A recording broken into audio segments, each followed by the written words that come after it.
Welcome back to AutoLooks Online. This week we're looking at the Porsche Cayenne Turbo. Yes, Porsche is keeping this brand new, or not brand new, this big SUV on its table, but hey, nothing's changing at Porsche. With the introduction of the Panamera sedan and the soon-to-be Roadster, which is riding on the Q5 platform, the Porsche has seen that if we're going to do some updating, we might as well update our best-selling crazy SUV model, the Cayenne. Hey, and it seems that they've added a little bit of spice to this hot pepper, even once again. Now, let's take a look at the brand new Cayenne. Up front, crazy looking thing, okay? They've gone with nice, smooth, round curves. They've also gone with some rough edges.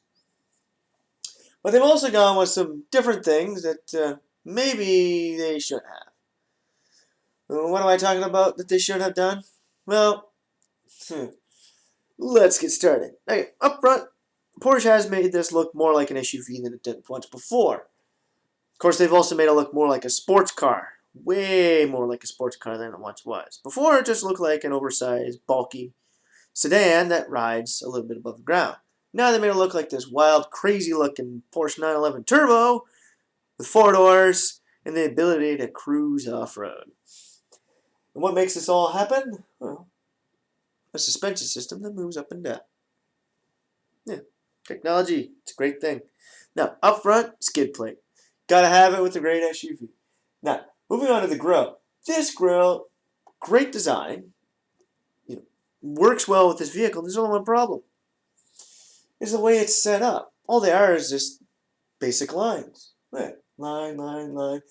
Angle your lines, you get more of an appeal out of it. A cross grill or a beehive grill. A grill like this just, I don't know, really looks cheap. And with a Porsche, you can't have anything that looks cheap. Looking at your side airing ducts, the same thing. Simple lines. Audi did this. This is only one problem. When Audi did it, they just did simple lines with a black spacing behind it. They've done simple lines, and you can see the two chrome strips behind it, too. Those chrome strips should not be there. The line shouldn't be there. It should just be a basic grille in behind with a wrapping fog lamp. Now, lower on the table, we have their smaller fog lamp. Not the greatest, not the worst, but hey, it's still kind of cool. Moving on to the hood, headlights. Headlight design is moved way forward on this design. It's so much better than the previous one, because now it's not just this huge bubble thing kind of overtaking the front end. They've kind of gone with the 911, kind of, sort of a bubble with an edge to it. See, it's not just this round thing at the front, it's the curved round thing. Kind of gives it a more attitude. It would have been a lot better if they had cut this section off right here and just gone with a kind of an angled line. Would have been, let's just say, a little bit better. Hood design. Hood design is done very well. Like a Porsche, it's still going to be tapered in, but it's an SUV. You need more room for an engine in there. Because like, a turbo, Boxster, and all that, the engine's in the rear. Well, in an SUV, you can't put it in the rear because that's where your luggage has to go. You take up a lot of luggage space if you did that way. Now, with this one, they have done a tapered hood. Gone in at the lights, but gone up in the center. Kind of give it a sport appeal. Kind of looks mean, rough, tough, and kind of like it is a sports car. It's meant to go off-road. Along the sides, they've gone kind of simple on this. They don't have any major feature, nothing really. It's not the world's greatest features, not the world's best, but it's still kind of basic, still kind of simple. Up top, still the same thing. There's no ripples in the hood and roof or anything. Now, along the side, one bad thing that they have done with this, they actually have done a horrible job on the mirrors. Like, these things are oversized. I know it's an SUV, you need big mirrors to see, outside, but doing a complete circle look, everything on it is round. It's not that great. They should have done a 2-bar and made it a little bit smaller, more sporty. Not, here I am, a truck. I thought they were trying to make it look like a sports car built on a truck platform, not like a sports car with truck appeal. Now, moving out back. Oh, and as for the rims, they're simple. They're 5 points. Everyone uses them, but they're very well done. Very wide spaced, double color. Using black with the chrome is great, and the fact that you can see the calipers right on them just well, creates even more of a sports feel. Now, Outback, they've done a phenomenal job. They've made sure to keep it looking like an SUV. They've added the skid plate out back too. Now, the bumper out back has done an awesome job. They've actually brought it down. So the rear bumper of this thing does not look way oversized. Because the number one thing you have problems with doing with SUVs and trucks is the fact that bumpers are always going to look massive. Here they've actually dropped the bumper down a little bit to have more room for the hatch. It's kind of good. It's good for shorter people.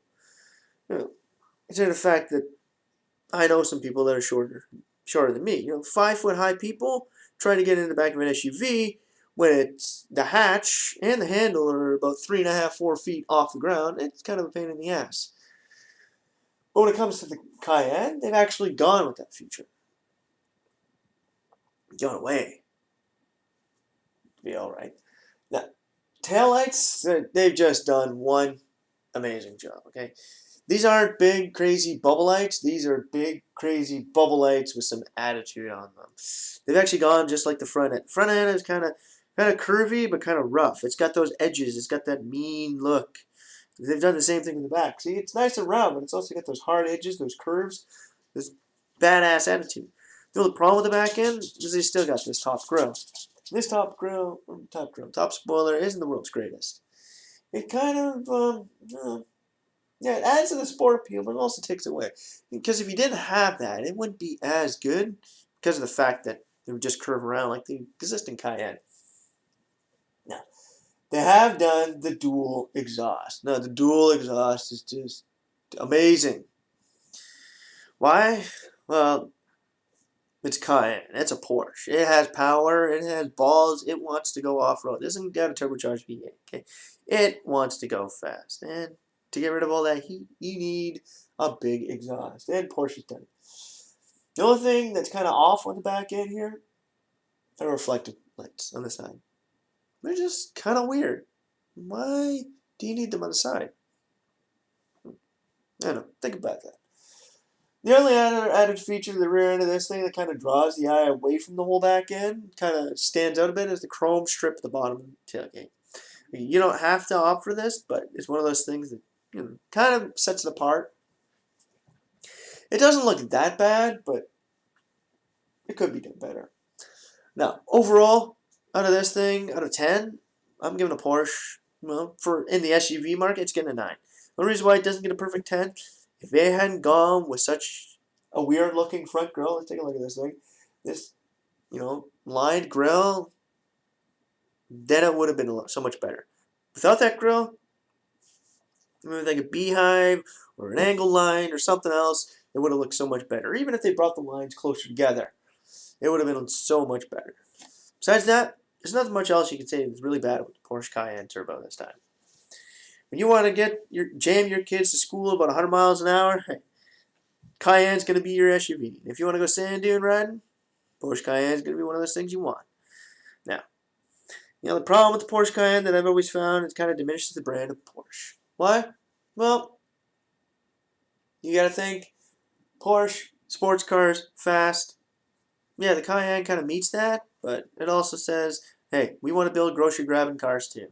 We want to keep all those moms and dads happy that have kids.